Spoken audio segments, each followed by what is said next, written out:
it's just so interesting because it is the thing that we all have to do.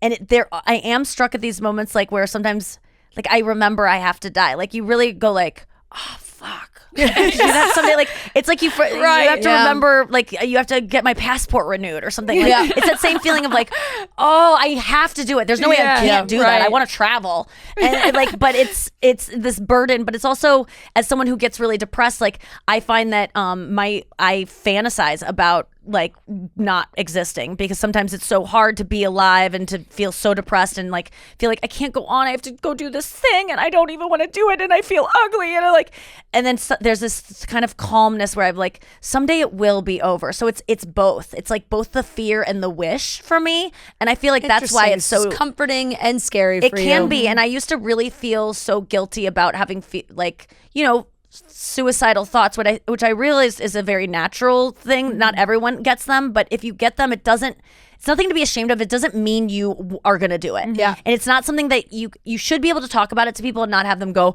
we're going to commit you to it, because it's a natural place for humans to go, because it is, and it just gives you a relief that if I want, I can get out. You're not going to pull that emergency lever, but it's there. You know, like you see it on the plane door and you're never going to have to use it. Well, it's the intrusive thoughts of like, well, what if I just open this? Yeah, exactly. And they're just thoughts and they're not real. And like, I just feel like it's just interesting in a special, I'm able to talk about suicidal thoughts on this like crazy stage where all these people are hearing about it. And it was something 2 years ago during COVID when they were really bad that I was like, I couldn't even tell my therapist. And I think that's just so lovely to be able to say the unspeakable, the thing you're most ashamed of, which sometimes I feel like I never have things I'm ashamed. Like, do I just say everything? Right. But there are still things. There's something I'm probably hiding right now that I'm like, I'll never say that on stage. And it'll be in my next special. And it's just, that's I feel like really good about finding those things and lifting that shame, because it's all. And something that